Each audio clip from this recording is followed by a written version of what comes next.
Hello, we are joined by State Representative Juandalynn Givan. Thank you so much for being here. Thank you for having me. And as we head into the new year, a lot of folks wondering who will be running for the mayor of Birmingham, a question you often get. So what's the word today? What's the word? First of all, let me say the word is that I kept my promise. I've been asked this question over and over and over for the past year. You usually get it going into an election cycle, regardless if you're in the race or not. And I gave my word that I would, at least by the end of the year, going into the first of the year, answer the question. But with much deliberation, much debate, much consultation, and deep consideration, I am going to run in the 2025 mayoral race for the city of Birmingham. So what did it for you? We have, of course, talked a lot about crime in the city of Birmingham, the record homicide rate. We've had you on our set before talking about this very issue. Was that it, or were there other things? Listen, I think the determining factor this time around was that I received so many calls. Whether it was the elderly, young, old, black, white, Republican, Democrat, it didn't matter. It just got to where every day someone was talking to me about the issues, and especially the crime. I don't think that anyone could reasonably say that the issue of crime in the city of Birmingham is not a factor, and it was certainly a factor for me because I know so many people who have lost loved ones. And so when I compiled this year's board, for which you all are seeing, this board represents the lives that were lost to senseless gun violence here in the city of Birmingham. And I just feel like I can be that person, that voice, that vision, and that leadership that is needed to figure out how we can stop the violence. But also, Birmingham was and has been known as the magic city. We need to bring the magic back to the city of Birmingham. So what are the specifics, though, when we're talking about bringing down crime? We know overall violent crime is down. The homicide rate's still astoundingly high. And I think that was also, and I'm glad you made that statement, because when you market the fact or tout the fact that crime is down, violent crime is down, murder isn't. Murder in the city of Birmingham is not down. We had the highest murder rate since 1933. We far surpassed the record this year. I shudder to think what next year may look like. So when anyone says to me, well, crime is down, crime may be down, but killing isn't. And in these instances, murder is the case. So specifically, what would you do to address this? Well, first of all, listen, at the end of the day, you have to bring back the key personnel, your law enforcement patrol officers. You've got to build your SWAT TAC team. You've got to put that team back together. You've got to address those issues, but also you've got to bring back community policing. And someone can say, and I know the argument is going to be, well, the city of Birmingham put so much in the budget. Well, they put so much in the budget after I started raising Cain about the issues and discussing the numbers. So until you bring back enough officers, whether they be new officers, retired officers, part-time officers, I started talking about part-time officers earlier this year. The realization is you've got to bring back, and if you bring back the part-time, you need to do it in layers. And when I say layers, it needs to be where these part-time officers are going to be on patrol, but also you're building a base to begin to really have more beat officers. What are beat officers? Those are those individual officers that work a community, that have build relationships.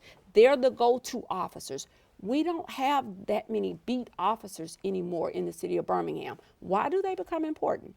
Because they become important because they build a relationship. They build a relationship not only with the good citizens, but they also build a relationship with those who may be potential criminals. And sometimes when you build that trust, it will create a system in which the criminal is either going to do it, not do it, but even if they don't commit a crime, they may know who did it, and they will have a relationship with that officer. Community policing is a must. Not only that, building back our neighborhood watch program. We must make the citizens stakeholders. We must make them feel like they are part of the solution also. We can no longer sit in our homes with the blinds closed and turning a blind eye or a deaf ear to what's going on in the city of Birmingham. Also, and lastly, and one of the most important things that I would lay on the table, we need to bring back a system of a mentoring system with these officers where we're recruiting these officers out of high school. Once we do that, coupled with bringing all of this together, we create a recipe for success. But unless you do that, it's not going to happen. So will this be a race, you think, between just you and Randall Woodfin? Do Absolutely you expect not. a bigger crowd to come in? Let me say this, because I'm not going to start where I'm running against the current mayor. I usually don't even call my opponents names. What I will say is there are going to be multiple people, credible people, formidable opponents in this race. I'm just going to run my race. I'm going to take my race to the streets. I'm going to take it to the people. And again, I'm not running against the current mayor. I'm running for the position. But most importantly, I'm running based upon three principles. Based upon three principles of P's: the people, protection, and progress in the city of Birmingham. That's what I'm running for. What about the population decline of Birmingham? You would expect at this point we are booming, Listen, downtown growing. Birmingham is no longer the #1 largest city in the state of Alabama. We've lost population quite steadily over the course of years. I think now we're #3 or #4, and that is now behind Mobile. So you're looking at Huntsville, Mobile, Montgomery, Birmingham, and that's a travesty. Because what happens is when you lose that status, you lose a certain level of flow, the flow of funds, whether it be federal and or state assistance, because again, you're no longer #1.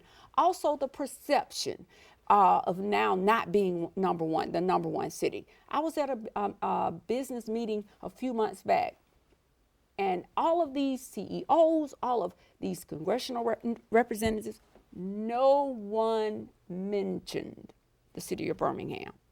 And that's not good. So we have some issues that we have to resolve. And listen, I'm not running a race to attack anyone.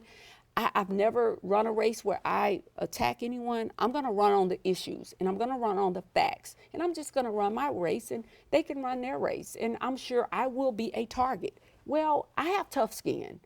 I have very tough skin. I don't take it personal. This is not personal for me. This is business. And the business is and will be for me the citizens of Birmingham. And it takes me back once again. The citizens are the main thing. And I'm going to make sure that the main thing remains the main thing. If you always do what you always done, you're going to always get what you always got. Keep your word. Be honest with the people, and do what you need to do to provide the services to the city of Birmingham and those that live within. And we should become a livable city again. Right now, Birmingham is a city under siege, under attack. And lastly, I get calls all the time with people just simply saying, it seems like there's a dark cloud over Birmingham. They're tired of riding on streets that are not paved, that have not been paved. Potholes. They're tired of tearing up their tires. And most importantly, you're looking at $20 million that was put in the budget. Well, you have 99 neighborhoods, 23 communities. I plan on developing within my platform, not the 2023 plan like the former mayor Larry Langford had. I'm going to, and I will just reveal this portion, I am going to have a platform that is the 122 plan. That is 99 neighborhoods, 23 communities cleaned up within 122 days of my administration. How am I going to do that? I'm going to get this staffing with the city of Birmingham back together. So many jobs on the roads that are not filled, and we can not continue with the one-day trash pickup. So all of those things, the grass, the streets, and just public safety, and making, again, a livable community. And I feel I'm just as qualified. I work for Richard Arrington Bell and Kincaid, and I work for the sanitation department. I understand the dynamics of city government, and I'm poised and ready to go. All right, well, thank you for joining us. And of course, we're going to extend this invitation to all the other candidates who choose to run for the Birmingham mayor's office. The election coming up in August. Thank you for joining us. Thank you for having me. Thank you.